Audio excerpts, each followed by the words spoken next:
Destiny 2 is a video game that exists. Thank you. I know, bold statements only on this channel. Very risky of me to make such a claim. I absolutely despise this game. Everything about it and the way it has been handled for the past decade just irks me. Yet, I can't put it down. That was until 3 months ago. On the 4th of June 2024, a little expansion called The Final Shape dropped to critical acclaim, rightly so. It was a good expansion. It wrapped up a 10-year-long story. I made a video going over the good and bad of that expansion, go check it out, after watching this video of course. All in all though, things were looking great for Bungie. They just ended their massive Light and Dark saga on a high note. What could possibly go wrong? Oh, right. That'll do it. So Destiny 2 and Bungie as a whole are on the chopping block at the minute, with no sign of a Deus Ex Machina coming to rescue them. So what to do? Well, with grey clouds on the horizon and all hope seemingly lost, I thought it would be a good idea to take a look back at this 10-year journey and note all the ups and downs and what Bungie could potentially do to draw us back in. Or if this really is the jumping off point for myself and many others. Let's take it back to where it all began. Let's go back to the beginning of the end.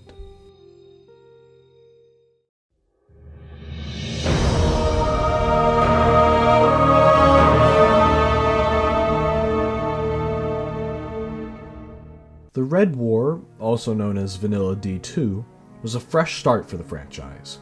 We got a big new bad to face off against, a promising sounding story, 2 new social spaces, 4 new patrol zones, 5 new strikes, 11 crucible maps, 19 exotic weapons, 33 exotic armor pieces across all 3 classes, and a brand spanking new raid. All of this for the price of $60. As many of you know, $60 is typically the standard price for a AAA game in the industry, so there were high expectations with the launch of Destiny 2, especially when we were given the premise for the story. If the giant burning 2 isn't enough of a clue, spoilers, we lose. Despite the awesomeness of the Dawnblade we just looked at, we're defeated in our backyard. Earth's last safe city is safe no more. Destiny 2 is a game that opens with loss.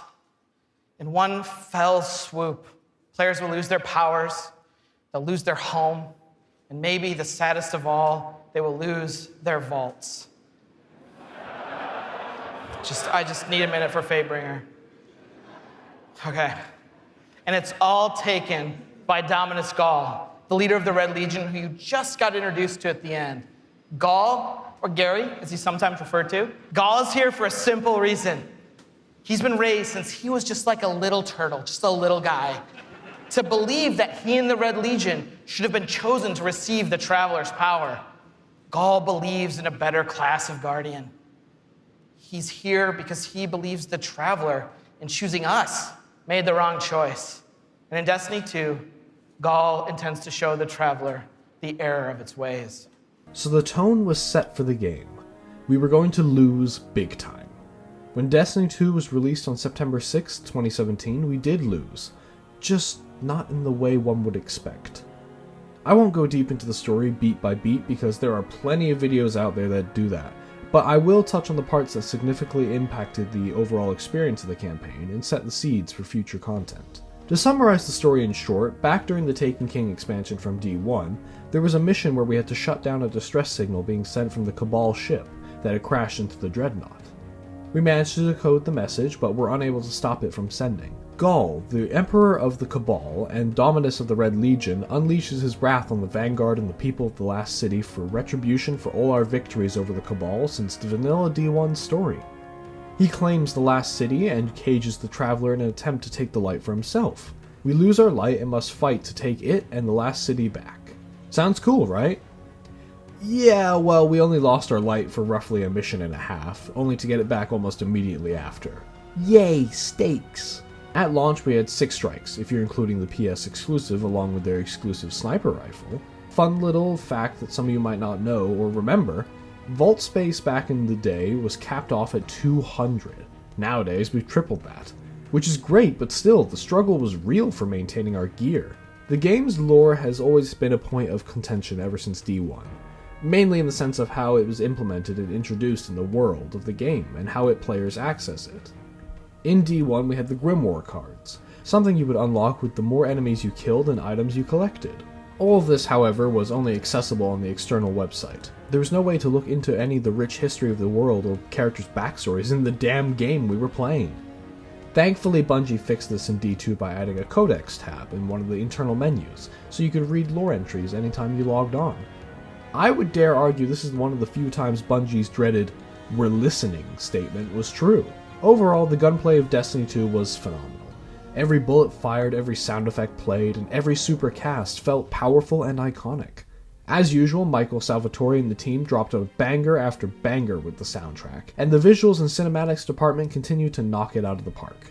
Seriously, the worlds we got to explore here were fantastic. Some smaller than others, but there was a sense of scale we hadn't felt before. Or rather, there was a lack of scale. This brings me to a point I don't like talking about. That being the slow but sure death of mystery in the world of Destiny. To those of you who played Destiny since 2014, what do you remember most about the world of the game? For me, it was the mystery and scale of the world. It felt like I was but a drop of water in the middle of a lake. With D2 though, it felt like I was the lake. I can't quite put my finger on it, but it just seemed like we know a lot of Destiny's history now. The mystery of the world we woke up in years ago has faded. Even the enemy factions we fought changed. Previously, we had multiple sub-factions under each alien race. Now, though, each race has one big faction that, lore-wise, the sub-factions had all merged into. It was lazy storytelling that the majority of the player base would never even know about until Bife made a video on the subject. I sing all the praise from music and gunplay, but in reality, the launch of Destiny 2 was miserable. The campaign was poorly received. There was no incentive to chase loot due to the static rolls, and little to no endgame besides the new raid. The new raid, the Leviathan, was okay. The raid and ship it took place in was introduced through a Nessus world adventure, in which the Leviathan, post Gaul's death, appeared in Nessus' skybox and began to eat the planet. Callus was calling out to the Red Legion to invite them to join his loyalists. In the raid itself, we faced off against the former Emperor Callus, who was only name-dropped once in the campaign, but mentioned a lot in the lore of D2. It wasn't a typical style of raid, more of a bunch of different arena challenges with only one actual boss at the end of it. There was a neat twist where it was revealed that the Callus we fought was a robot, made to test us. This wouldn't be the last time we answered Callus's calls, but we'll get there soon enough. Bungie did promise there would be more post-release content thanks to the backing of Activision and the sub-studios beneath it, namely Vicarious Visions. People were quick to point the finger at both Bungie and Activision for the faults of this release, and we may never know who truly is to blame for all the dumb decisions. But according to Bungie's communications director, Deej, Activision wasn't a prohibitive overlord that most were claiming them to be. Now, we know Bungie says this post-split from Activision, but we may never truly know the inner workings of how Bungie felt about the management of the game from both their publisher and upper management. That will be something that comes bubbling back to the surface more further down the line. And so, with the promises of post-release content comes the first two DLCs for this game, Curse of Osiris and Warmind.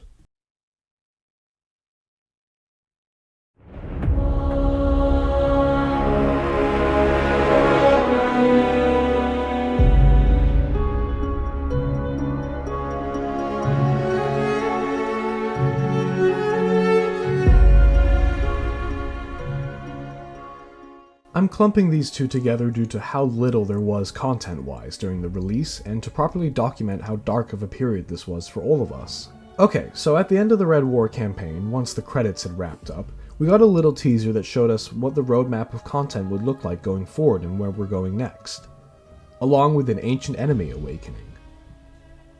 The first DLC, Curse of Osiris, opens with the main man himself, Osiris, getting into some wacky hijinks with his ghost Sagira. Eventually, Sagira gets damaged and Osiris is trapped. Ikora finds Sagira's shell, and it is our job to save the day from yet another big bad that wants to destroy the universe. The new destination here is Mercury, a world converted into a massive Vex machine, and the core is hollowed out into a giant simulation engine. The villain of the week here is Panoptes, a cool-looking Vex mind that we interact with a total of 3 times in the campaign, the third being when we destroy it. Mercury was a tiny destination. Just one big circle for us to run around on. The main draw for this DLC had been the concept of the Infinite Forest, the simulation engine at the core of Mercury. We had explored parts of it throughout the campaign, but the idea of a place with randomly generated paths and encounters sounded amazing. Yet, of course, Bungie screwed it up. All it ended up being was a path from point A to point B in the planetary adventure missions. Not to mention how they butchered Brother Vance's character, turning him from a cultist who followed the idea of Osiris to a bloody fanboy. From what I remember when playing this as a wee lad, I didn't feel anything really towards this DLC. Except for the fact that the pattern was emerging, a pattern the community had picked up on too. The pattern that would be reinforced by the next DLC, Warmind. The story of Warmind was yet another generic defeat the villain of the week storyline with a few sprinkles of character depth put here and there. Zol, the Will of Thousands, was the name of the baddie this time round. A name that might sound familiar to the fellow lore nerds out there. Back in Destiny of the Taken King, we got a set of Grimoire cards called the Books of Sorrow. These cards described Oryx's ascension to godhood and how he became the Taken King. In the Books of Sorrow, verse 1-9, The Bargain, we got a peek into the idea of the worm gods and how they present themselves to the universe.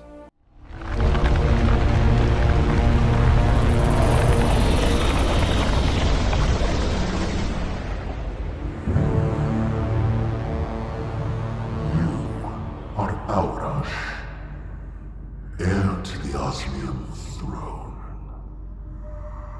I am Yule, the honest worm. Behold, Ire and Zol and Ur and Aga, the virtuous worms. Look upon us and know that we are good. For millions of years, we have been growing in the deep. From across the stars, we have called life to fundament, so that it might contend against extinction. For millennia, we have awaited you, our beloved hosts. We want to help you, princes. We offer to each of you a bargain, a symbiosis. Take into your bodies our children, our newborn larvae. From them, you shall obtain eternal life. From them, you shall gain power over your own fragile flesh. The power to make of it as you will. We ask one thing in exchange, O princes. You must obey your nature forever. And as your power grows, O princes, so will your worm's appetite. But we offer eternity, Aurosh. We offer you a chance at the universe. Would you deny your people infinity? Reach up to me. Let my flesh be your sacrament. If you haven't already, I highly recommend checking out Dynasty by My Name is Bife. It covers all of Savathun's story and the dynasty of the Hive as a whole. It truly is an amazing piece of work, so go check it out if you haven't already. With the idea of the worm gods being planted as far back as D1, people were excited to see we'd be facing up against one in a strike. Wait, a strike? What? Yeah, we kill one of the Hive gods as gods in a story mission, which then gets reissued into a strike. This started setting the pattern for us to kill eldritch beings and other dangerous enemies in story missions / strikes. Something that was unanimously agreed should be done in the raids. Just like we did with Daddy Oryx himself.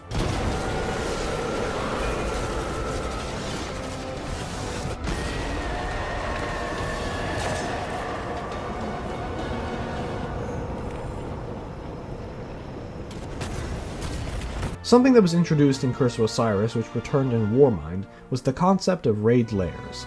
Raid lairs were raids, but more condensed, a mini version if you will. All of these were centered around the Leviathan, which was introduced at the end of the Red War campaign. After our actions in the first Leviathan-based raid, Callus took a shine to us. In Curse of Osiris' raid lair, we fought the Vex Mind that previously lurked at the core of Nessus, which was now trapped in the Leviathan's belly. In Warmind, we had to stop a rogue group of Red Legion from taking over the Leviathan's weapon systems. It was a cool way of showing off the scale of the ship, but the damage from the original raid had already been done, and the pattern had officially formed from this DLC. Things were playing out just like how they did in D1. A terrible launch with the vanilla campaign, 2 barebones and mediocre DLCs that did nothing but waste time and resources, and then an amazing expansion that revived the game. So, we all waited for the announcement of that amazing expansion, and our prayers were answered with Forsaken.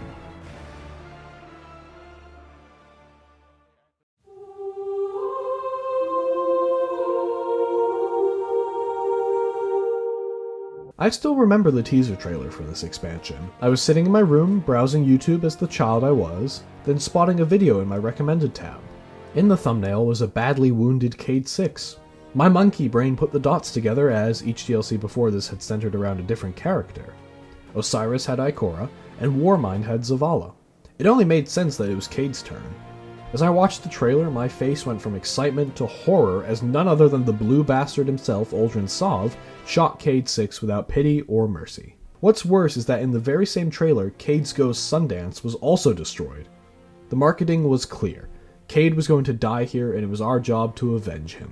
All the marketing centered around the opening scene where Cayde was killed, so we knew how the expansion would look in the first hour or two. Find and bring Uldren Sov to justice. After that, though, we'd be going in blind. I'd argue there was more hype for this expansion than any story Destiny had told prior. And the story somewhat delivered its promises. My main gripe is that we don't kill Uldren Sov. At least, we don't know who did. Between Petra and us, we hear both our weapons fire, so who knows who actually dealt the final blow. Way to pull the rug out from under us, Bungie. In this expansion we got 4 new strikes, one being a PS exclusive. 4 new Crucible maps, one being a PS exclusive again. 2 new destinations, the concept of dungeons, which are mini 3-man raids, a new raid called Last Wish, and a brand new game mode called Gambit. Yep, this is the expansion you can blame for creating Gambit. This little game you're about to play, I call Gambit. Your fire team's gonna compete with another gang of Guardians to see which of you is better at hunting all the enemies of humanity. Alright. Let's see what we've got. Fallen! This is Gambit. Gambit was fun to begin with. It even had its own exotic quest that required you to kill a low spawn chance boss for a gun that sucked at the time. Seasons were also introduced at this time as well. We had Season of the Forge, Season of the Drifter, and Season of Opulence. Opulence is considered the best out of the 3.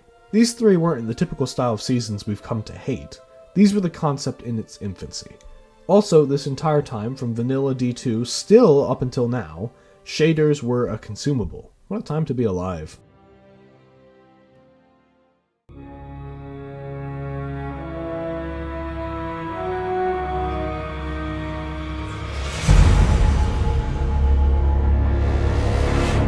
Shadowkeep, to sum up in a few words, was the expansion of reskins. The main enemies here were the Nightmares. The Nightmares were just reskinned bosses with red squiggly lines flowing out of them. However, this expansion truly started us on the path towards the fight against the darkness, because in it, we finally got to explore a pyramid ship and have the voice in the dark, or as we now know it, the Witness, speak directly to us. We got 2 new strikes in this expansion, a new Crucible map, 2 old returning Crucible maps from D1, a revamped destination, a new dungeon, and a new raid with one of the best final boss songs ever.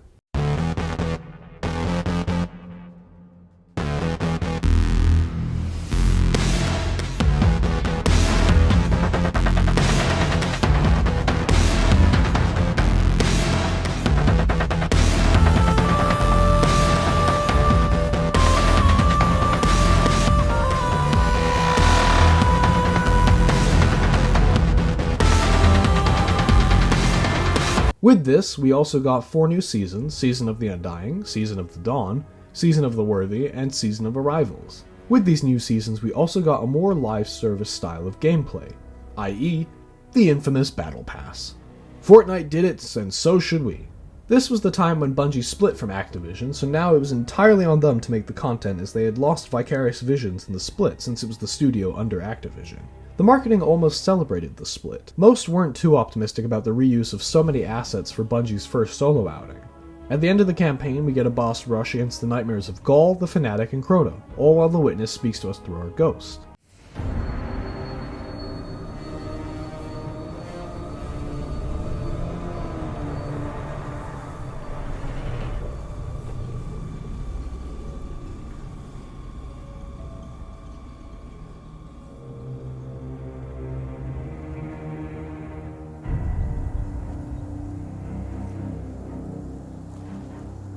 You made it.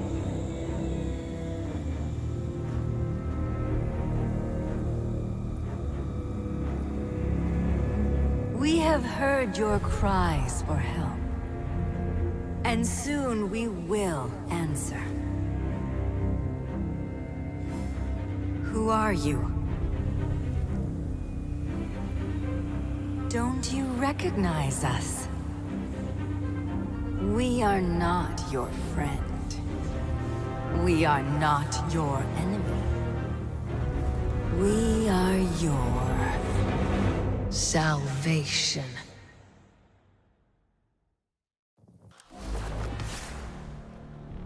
Yep, that's how the campaign ends. What a genius way to make us feel the stakes.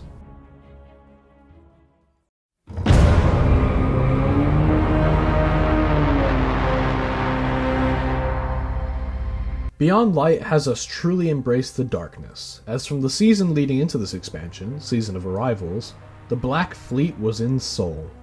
We lost Titan, Mercury, Io, and Mars, as they'd been taken by the Pyramid Ships. AKA, they'd been put into the DCV, or Destiny Content Vault.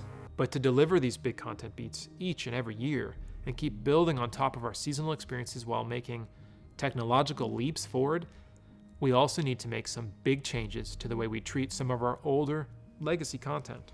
The stuff that maybe is getting a little long in the tooth that you're not really looking at and playing anymore. You're not. Destiny 2 is a huge game. We have 9 destinations, 40 story missions, 54 adventures, 42 lost sectors, 17 strikes, 31 PvP maps, 7 raids, and hundreds of game systems that layer on top of that. I could go on, and I probably screwed up one of those numbers. The fact is, the game is too large to efficiently update and maintain. We're on track to be like 115 gigabytes on PlayStation alone, and our updates to the game are huge, and we're starting to reach the limits of our ability to patch. Each year, just as a new expansion comes out, we're going to cycle older, less actively played activity and destination content out of the live game and into what we're calling the Destiny Content Vault, the DCV. This was a large topic of debate for months in the Destiny community. Basically what it was a means to take content out of the game to reduce storage and strain on the engine. This included sunsetting armor and weapons from year 1 of D2 all the way up until Forsaken, making up a majority of the in-game items useless. So every bit of hard-earned gear could now be tossed in the bin so you could chase the next shiny item. This time round we only got one new strike, one revamped strike from D1, no new dungeon, a new Darkness Super, a new raid, which the lads and I participated in the day 1 race of. Who's that? That's the person they said. XO! Who's that? That's the person That's they said. that's the other guy. That's the other guy. Backers. Tynix! Tynix! What? Tynix! And no new Crucible maps. Our villain of the week this time was a Fallen named Aramis. She is the Kell of the new Fallen house, House Salvation. She used to be a Baroness during D1 in the House of Devils, but now though she fights to utterly destroy the Traveler as revenge for it abandoning her homeworld of Reese. At the end of the campaign, she's defeated and frozen in stasis, reducing her to yet another pointless villain of the week character with little depth. With the new Darkness Super Stasis, we got the option to do more in-depth customization than we've ever had with any prior D2 supers. Unfortunately, at the launch of Beyond Light, Stasis was utterly broken, so no one wanted to use it, and rightfully so. With this expansion, we got yet another 4 seasons. Season of the Hunt, Season of the Chosen, Season of the Splicer, and Season of the Lost. Oh, also Aldrin is back, now known as Crow.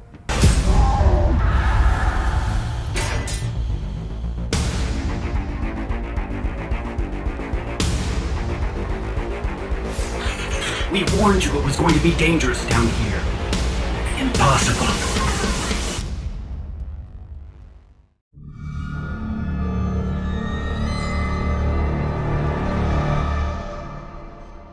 Wait, an actually good expansion that expands on the game like an expansion is supposed to? Like, not a, oh, it's good, but it has a lot of flaws. But like, oh, it's good with only a few flaws? Damn, I'm impressed. In this expansion, we got 2 new strikes, 2 new dungeons, a new raid, which was the best raid in my humble opinion, a new weapon type called the Glaive, a weapon crafting system, a Gambit rework, subclass 3.0 for all 3 light supers, which gave them customization options on par with the Stasis subclass, and still no new Crucible maps. We also got 4 new seasons: Season of the Risen, Season of the Haunted, Season of the Plunder, and Season of the Seraph. During Season of the Plunder, we got our first revamped raid, King's Fall. Honestly, it was a good remake, and improved on some of the old mechanics, and overall, the fresh coat of paint on it looked really nice. The main antagonist, who for once is not a villain of the week character, is none other than the Witch Queen herself, Savathun. Savathun has been teased and built up for the better part of 7 years, and now she's finally here in all her glory. My favorite part about the marketing for this expansion was when she hacked Bungie's Twitter and told game journalist Paul Tassi to touch grass. There were so many brilliant moments throughout this campaign, be it how Savathun was gifted with the light, or how we restored her memories, because of course we did. Since she's a guardian, she wouldn't have her memories to start with when she was resurrected. To the Hive being lied about the God Wave on their home planet, all the way to the reveal of what the Witness looks like at the very end. This was the tipping point. We knew who our true enemy was and what they looked like, and now we had to prepare to face them down. To quote Savathun, "The game is yours to play now. Yours to win or lose."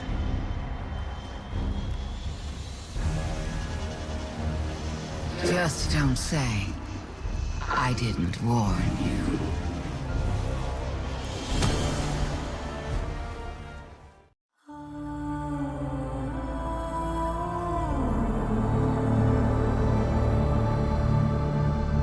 Christ, where do I even begin with this one? To go from the amazingness of Witch Queen to this pile of steaming Cabal shit is just depressing. In this expansion, we got 1 new strike, a new enemy known as the Tormentor, loadouts for our weapons, a new destination, a new raid, another raid reprisal, this one being Crota's End, 2 new dungeons, a new Darkness super, and again no new Crucible maps. As with each one before, we got 4 new seasons alongside this expansion. However, this time it would be the last 4 seasons. We got Season of Defiance, Season of the Deep, Season of the Witch, and Season of the Wish. Season of the Wish being the final season to ever release. There was a lot of wrong with this campaign, from mission structure to dialogue, to the introduction of Strand, but there's also some good sprinkled in there. Lightfall was disappointing to me and many others. Bungie hyped it up only to disappoint. It felt like Witch Queen was 2 steps in the right direction, and now Bungie had taken a step back, which did not bode well for the community. Many people jumped ship after the first 24 hours, and it didn't help that in Season of the Deep we got the Witness's backstory. That's right, not in the expansion, but rather in a separate, paid season in an exposition dump of a cutscene. We didn't learn anything new in the initial campaign. Nothing interesting happened. Callus was wasted, and the Witness didn't even face us. It just floated in front of the Traveler along with the Vanguard in a cutscene that was clearly one whole thing chopped into 2 parts. Take a look.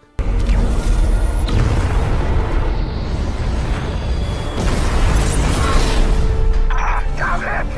Going down! Multiple casualties out here! We need to pull back!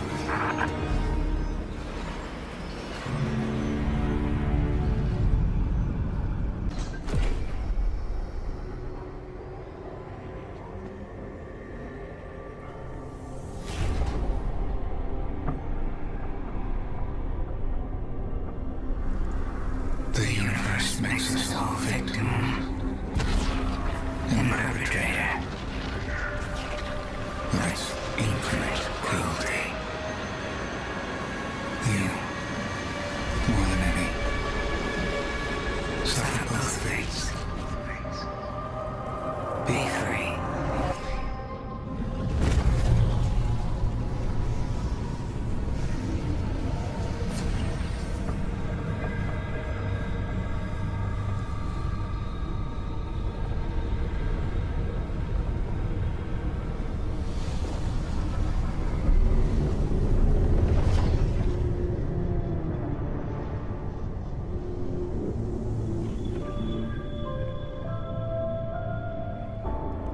If you want a more in-depth deconstruction of this expansion, go check out my Lightfall video, link in the description. All that on top of the training montage from the campaign, Rohan's predictable death, and Nimbus, Bungie had well and truly burned the bridge of trust. And it only got worse when the 2023 layoffs arrived. On Monday, October 30th, Bungie laid off a sizable chunk of its staff in departments including community, QA, audio, and more. Bungie's CEO, Pete Parsons, cited Destiny 2's declining performance in 2023 as a cause. Bungie needed a win now, more than ever.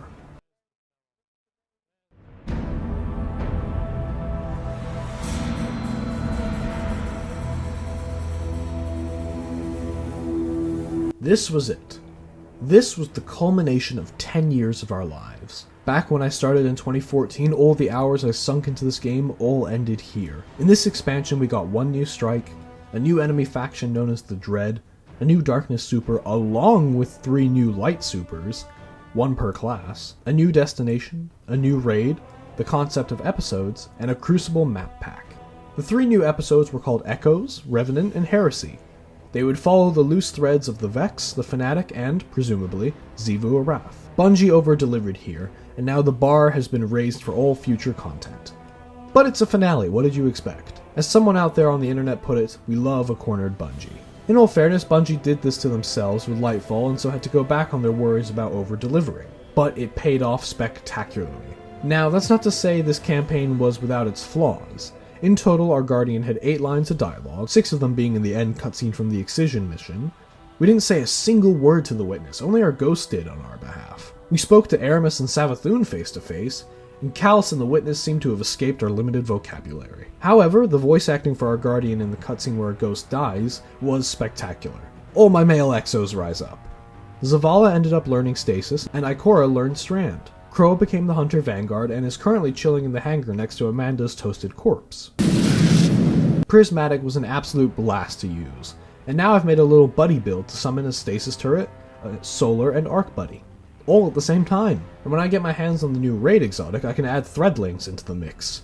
Oh, the endless possibilities. Bungie tweaked the shader icons in the game to more accurately reflect what colors your shader has, but now, after all those years of memorizing, you have to relearn it all. And quite frankly, they just don't look good. Too cluttered and not as iconic as the old shader icons. There was a new exotic mission that came out with the expansion called Dual Destiny, where you needed a second player to complete it, and honestly, it's stressful, but in a good way. The showdown between you and your teammate having to fight each other is a genius move on Bungie's part. Getting the option to show mercy or crush my teammate's ghost will never not put a smile on my face. However, I did notice a controversy arrive in the Destiny community regarding the callouts for this mission. Guys, it's not that complicated. The Tormentor room is 1 through 9, and the final boss room is a clock. I know most of you are fresh out of the womb and don't know how to read an analog clock, but god damn, I didn't realize how bad it was. There was some concept art released for the Witness's final form, and honestly, some of it looks a lot cooler than what we got in-game.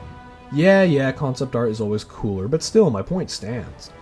There was an alternative ending for the campaign regarding Ghost's revival. Instead of Cade being there, we just used the power of light and dark to revive Ghost. A much less interesting ending. It begs the question then, how much of Cade's stuff was added in between the delay and the new release date for the expansion? Because the cutscene was fully rendered and everything, it was almost certainly going to be used. But we knew Cade was coming back from the very first teaser trailer for the final shape. I guess we'll never know. Interestingly enough, there was no scannables in the Pale Heart, something that became a staple since the Taken King. Sure, there were lots of cool new patrol secrets and stuff added into the Pale Heart, but I miss my scannables, and my ghost explaining cool world building stuff. Gone but not forgotten. Overall though, this was a pretty good campaign. This has been quite the journey, 10 years of our lives dedicated to this franchise, and honestly, it went out with a bang. There are some things I wish it could have done better and some decisions I disagree with, but as I said in my long-form video, and as I'll reiterate here, Bungie over-delivered and we quite frankly don't deserve it. We have abused this company for years. Every single time there is a fuck-up, we're all right there to verbally abuse them. Devs and community managers have received death threats because of us, when things got really bad. It's been a bumpy journey, that's for sure, but where's the fun if it was all smooth sailing? I'm so incredibly thankful for this game because I met such an extraordinary group of people through raiding. People I would consider my brothers. But nowadays none of them play. I barely play. And with the news of 2 rounds of layoffs in 2024 only months apart, and the abysmal drop in players, what hope is there left for this franchise? I guess we can only wait with bated breath until Bungie finally acknowledges the current situation and tells us there is a plan, and that there is a hope for the future.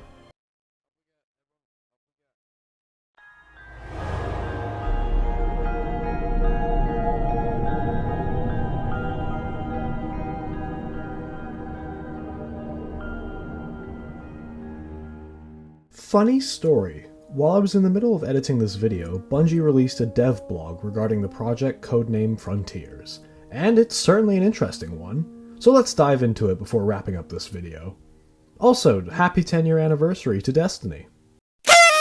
In short, there's a new yearly model, 2 expansions per year, that are smaller than the singular annual expansions, and seasonal content will be free. That's right, no money involved with the seasonal content, it'll be absolutely free. They're going to be replacing the director with something called the Portal, which will essentially streamline the map so you can find stuff more easily. They're changing how rewards will drop with the weapon tiers, which can drop with stuff like enhanced perks, and will be changing up how the core playlist works, eventually replacing how our current playlist works over time, such as a much more modular difficulty setting that you can play with, i.e. game modifiers, enemy difficulty, etc.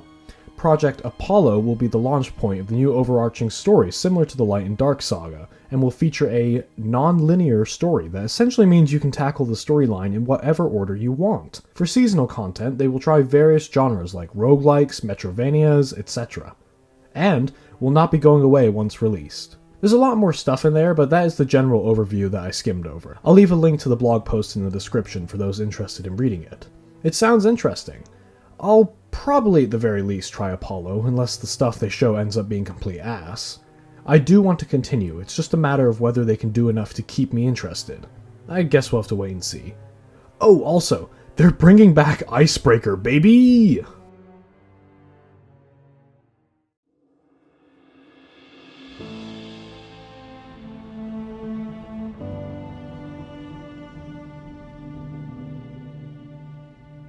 Seasons are no more.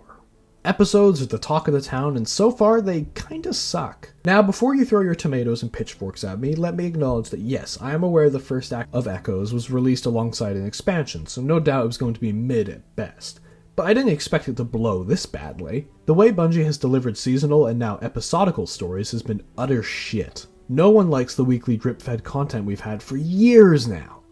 Even after being promised multiple times by Bungie that the way they would deliver seasonal stories would change, especially with the 3-act structure of the episodes, has been nothing but a load of shit.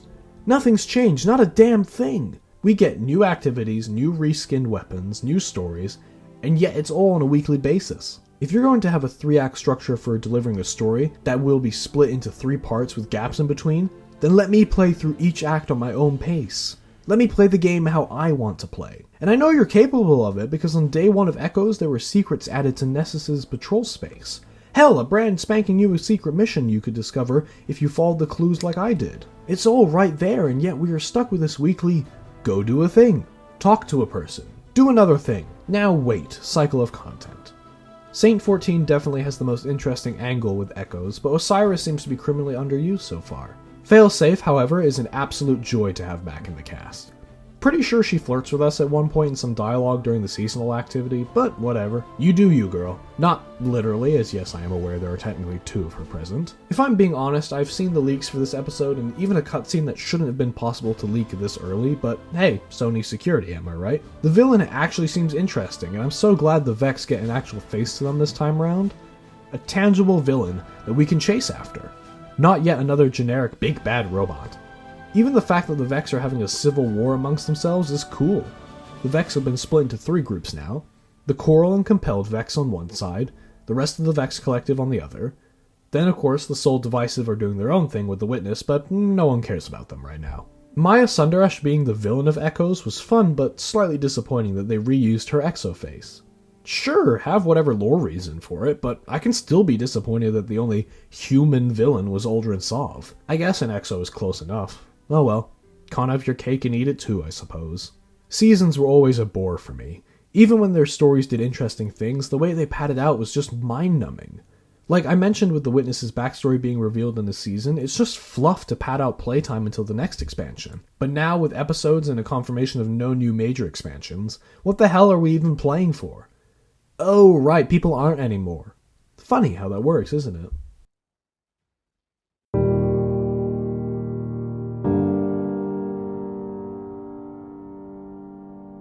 Bungie is yet again backed into a corner.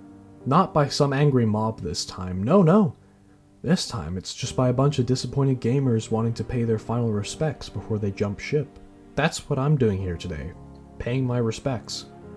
I generally don't see much of a future for this game, so I'm taking my leave. I might still hop on here and there if anything major happens, I'll make a video on it, but I won't be frequently covering this game as much as I used to. I've got bigger and better things to do, projects I'm working on, people and places to see, grass to touch, and friends to hang out with and have fun on other games with. The 10-year saga is over, and most of the community has taken their leave. I wish I had a solution for Bungie, I really do, but what is there to say? A common assessment from my friends and others in the community about why they're leaving the game is that the story is just lackluster. The feeling that Bungie itself is dying is just affecting the overall enjoyment of the game. It stopped feeling fun and just became more of a chore.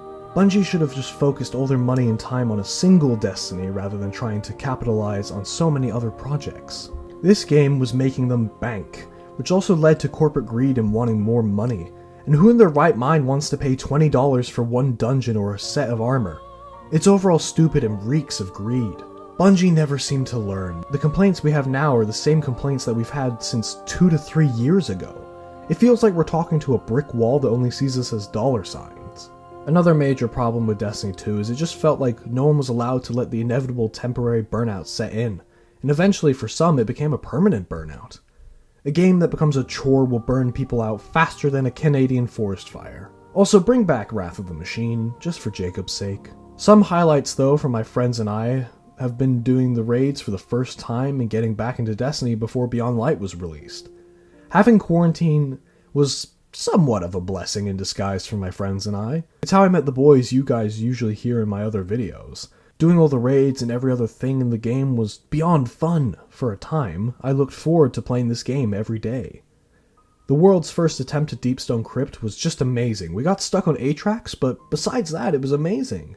Along with the attempt of the rest of the raids on day one, we just had a blast. I still remember back in the Taken King, a friend and I beat Crota's End as a 2-man. I will never forget our cheers that night. If I had any ideas for Bungie as to how they could fix this, it would be simply this. Fix the power creep, expand into other forms of media, i.e. books, TV shows, movies, etc. Stop with the constant reskin weapons, release stuff from the Destiny content vault, overhaul the new Light experience, and make Shadowkeep and Beyond Light at the very least free to start trickling in new players. All of this is easier said than done, I know. And maybe what we really need is a Destiny 3, who knows? I guess we'll see when they announce whatever it is they're announcing this coming Monday when talking about the future of Destiny 2. Here's to hoping it's all good things. Until we meet again, Guardians, I've been Fawn Umbrella 612, and I hope you have an amazing day. Stay frosty.